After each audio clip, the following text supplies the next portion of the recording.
Love is one big illusion. I should try to forget, but there was something left in my head. You're the one to make it up. Now you want to make it stop. I'm the one who's feeling lost right now.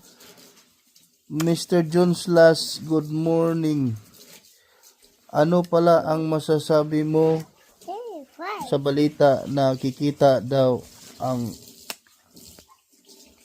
OFW sa New Zealand ng 2 million sa loob ng isang taon? Mag-ingat kayo, baka chismis lang yan. 10 taon na ako sa New Zealand, hindi man ako kumita ng $2 million.